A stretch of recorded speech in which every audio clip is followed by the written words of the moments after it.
どうも、時丸です。雨の月曜日いかがお過ごしでしょうか？雨の月曜日って結構憂鬱になりませんか？なんか僕も結構そういう気分がズーンって感じでね。でもなんか、今日はね、それを吹き飛ばすためにね、朝から走ってきましたね。やっぱり体を動かすことによって、なんとかね、その憂鬱さを吹き飛ばそうと、いつも試みています。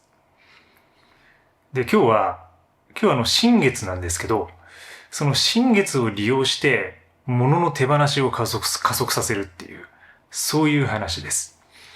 で、ちょっとスピリチュアルに聞こえるかもしれないんですけど、その月の力を利用するってことですね。で、これ僕はその満月カレンダーと新月カレンダーというか、ムーンカレンダーを見て、満月と新月の日を毎月自分のカレンダーに記録しています。ほとんど何の予定も入ってないんですけどね。満月と新月の予定だけ入ってるっていう。僕の予定はその月によって抑えられているっていう、これが、セーラームーンの申し子なのかなっていう感じもしてるんですけども、なんか、それを記録し始めたのは、アシュタンガヨガを始めてからです。で、アシュタンガヨガの伝統的にですね、満月の日と新月の日は練習がお休みというルールがあります。で、これは日本だけではなくて、もう全世界的にそういうルールで決められています。で、言い伝えはいろいろあるんですけど、満月の日はエネルギーが高まるので、そのエネルギーの高まりによって、怪我をしやすくなるとかね、そういう話があったりもします。ただ一方で、その休みの日というのを、便宜的にね、そのインドのね、もともと元祖の人たちが、便宜的に休みを作るために決めたっていうふうにも言われたりしています。そういうふうにいろいろあるわけですけど、そういうわけで、カレンダーにね、入れ始めたわけです。で、カレンダーにつけ始めても3年ぐらい経つんですけど、なんとなくね、やっぱりね、意識するようになったんですよ。今日、満月かとか、あとは今日新月なのかとか、あとはカレンダーを見なくてもね、なんとなく自分のエネルギーの、バイオリズムってあるじゃないですか。みんな大体ね、気分が、調子が良くなって、で、今度それがまたちょっと悪くなったりして、で、一回下がったらまた上がってみたいな、その自分の体調とか気分のバイオリズムって、それを人それぞれ持ってると思うんですけど、なんかそういう時に自分がすごくエネルギーに満ち溢れているなとか、元気だなっていう時は、パッてカレンダー見たら、満月である日が結構ね、多かったりするんですよ。完全に気のせいである可能性もあります。だからこそちょっと面白いんですけどね。でなんかそういうスピリチュアルなところっていうのは、結構、僕は割と嫌いではなくて、で、その昔からセーラームーンとか見てる人なんかはね、月に代わってお仕置きをしたりとか、お仕置きされたりとか、月にすごく敏感なね、人もいるかもしれませんよね。で、僕もセーラームーン世代といえば世代ですけど、そんなに見てはいなかったですけど、なんとなくね、なんとなくやっぱりアニメとしてあるなっていうふうに感じてはいたんですけど、で、そういう時に、満月というのは基本的には、確かに光り方とか、月のエネルギーが、地球に一番届くっていう意味では、最大化してるように思いますよね。で、明るくなるし、夜も。で、それを見て、結構感慨深くなったりとか、なんかいいなって思ったりとか、あるいはなんか昔のことを思い出したりとか、なんかそういう直接ではないけど、副次的な効果を何かしら受ける時があると。で、一方、新月というのは、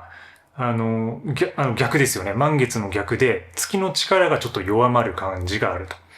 で、位置的には地球から見ると太陽の方を全て向いていて、向こう側が光ってるので、地球からはその光っている面が見えないっていうね、状況になります。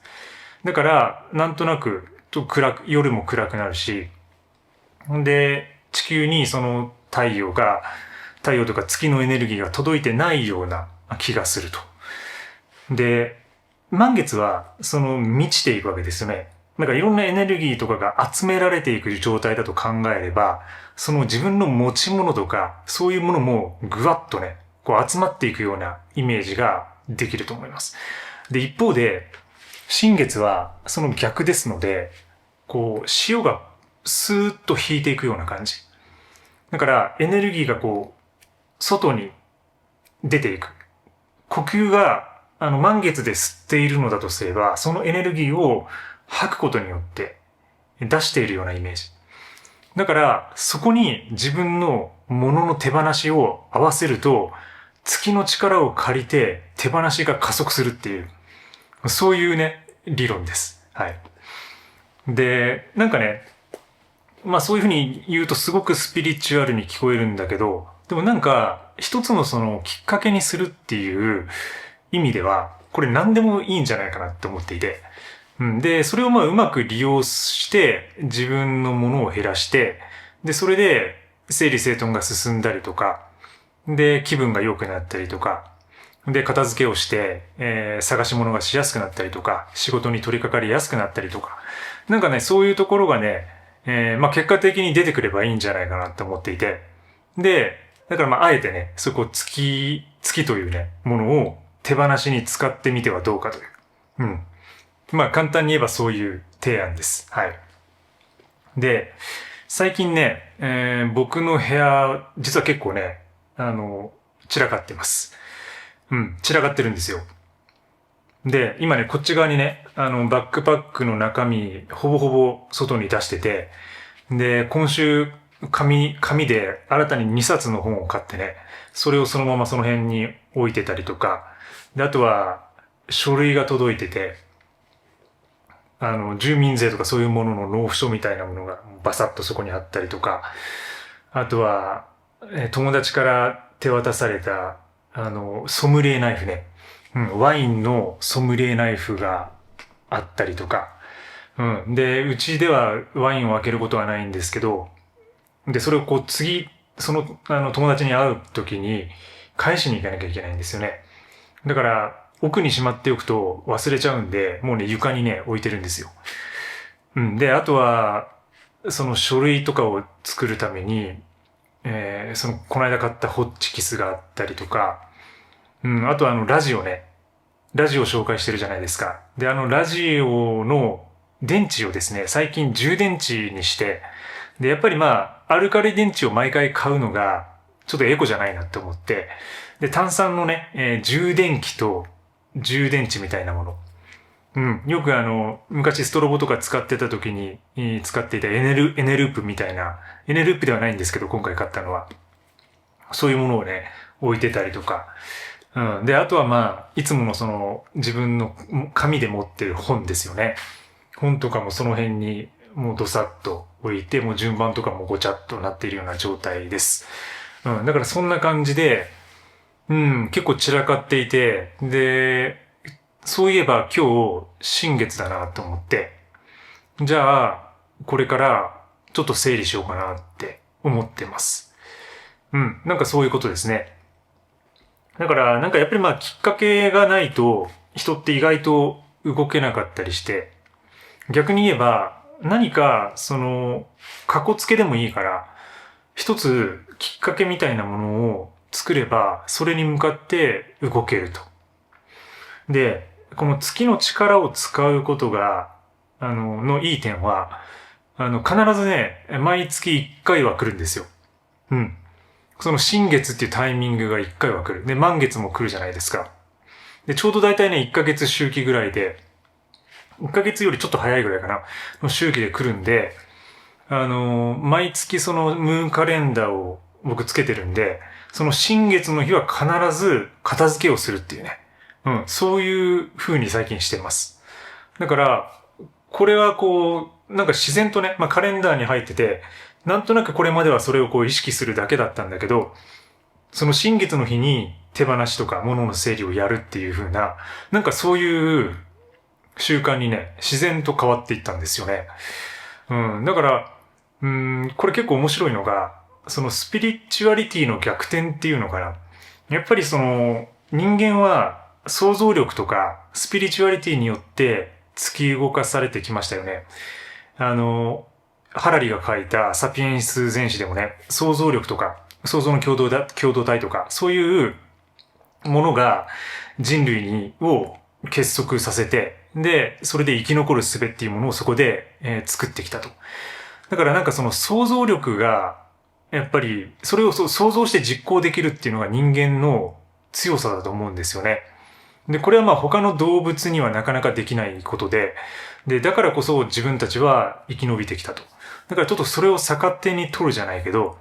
まあ単純にね、まあ馬鹿げてることかもしれませんけど、なんか月、で、それで満月と新月がある。で、新月は波の潮のね、引く時みたいにいろんなものを手放しやすくなるんじゃないかってことを考える。で、それをなんとなく自分で毎月やってみると。そしたら、それがいつの間にか習慣化されて、新月の日はもう自然と手放しをするようになると。なんかそう考えると、本当にその新月の日は手放せるんだなって思うんですよ。これがね、結構ね、不思議なことで。で、まあなんかずっと、なんかそういえばこういうことやってるよなって思いながら、でもなんかこういうことを人に話すと、あまりにもちょっと時丸さんがおかしな方向行っちゃったなっていうふうに、もうとっくに思われているとは思うんですけど、ますますね、こいつその月のことを結構重視するようになったかとか、月と対話するようになったのかとか、で、そろそろその月に帰るとかね、言い出すんじゃないかなとか、なんかそういうね、ことを言われそうなんで、まあちょっとあまり言ってこなかったんですけど、まあ今回、月に関してね、月の力を利用して自分が手放しをしているというね、まあ独白でした。はい。で、ちょっと今月のことで思い出したんですけど、先週見た映画がですね、ジョーダン・ピールのノープっていうね、映画です。で、ジョーダン・ピールは僕結構好きな監督で、で、過去の作品も前作見てるんですけど、アスとかね、ありましたけど、で、あと、ゲットアウトか。ゲットアウトが一番最初の長編映画だったのかな。で、結構ね、まあ衝撃だったんですよね、それがね。ホラーなんだけどサスペンスで、で、かなりロジックというか、まあそれこそ精神性じゃないけど、スピリチュアリティみたいなところが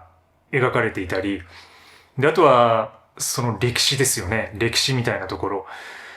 黒人と白人のその文化的なところだったりとかが、かなりね、深いレベルで描かれていて、で、それがしかもこうエンターテインメント、一つの映画として、すごくね、消化されてるなと思って。で、衝撃を受けて、でも一番最近出た、まあそれでもまあ2023年だと思うんですけど、そのノープという作品は、まあ手をつけてなかったんですよ。まあなんとなく見ずに来てたんですけど、見て、で、まあ月に帰る系というか、まあ未確認生命体系なんですよ。まあ見てない人も多いと思うんで、あまりね、ネタバレになるんで言わない方がいいかなと思うんですけど、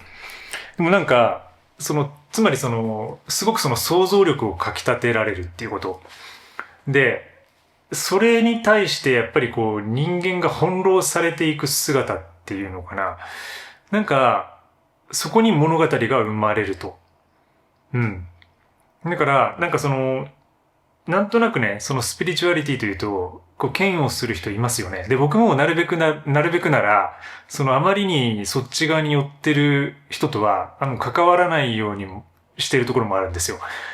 結構ね、まあ、結構旅とか東南アジアとか、やっぱり行くと、結構いて、そういう、そっち、精神世界だけを追い求めてるような人たちもたくさんいて。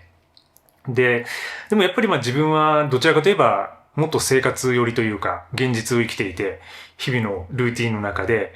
自分の、こう、小さな、ささやかな幸せを自分の中の生活の中に見出していくタイプなんで、もちろん深みにね、行きたいっていう気持ちはもちろんあるんですけど、そうなると、ちょっと引っ張られすぎるんでね、あまりね、意図的に入んないようにはしてるんですよね。で、まあちょっと何の話しようとしてたか忘れましたけど、まあそのノープの話ですよ、とにかくね。で、まあその人が翻弄されていく姿を見て、これはだから、その信じる信じないに関わらず、人っていうのは、行いをすることで、自然とそこに近づいていくというか、フィードバックループみたいなものが、信じてないんだけど、行動の中で、行動を繰り返す中で、それがいつの間にか気づけば、スピリチュアルに到達しているっていう。なんかうまく言えないですけど、なんかそういうイメージ。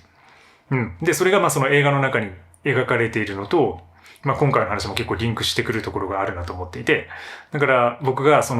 月に関してね、別に何とも思ってなかったし、で、ただ練習休みの日を記録するために、自分で忘れないためにつけ始めたムーンカレンダーが、今では、物の手放しの日になっているという。うん。これからも続けていくと思います。なんかね、うまくね、手放せるようなね、気もするし、なんか取り掛かりのハードルもやっぱり下がりますね。よし、今日は新月だから行くか、みたいな感じで、ガガッとやってしまうと。はい。なので、今日、新月ですので、ちょっと夜遅いかもしれませんが、皆さんも部屋片付いていない人は、ちょっとでも整理してみるのはいかがでしょうか。今日も最後までご視聴いただきありがとうございます。チャンネル登録もぜひよろしくお願いします。それではまた次回の動画でお会いしましょう。チャオチャオ。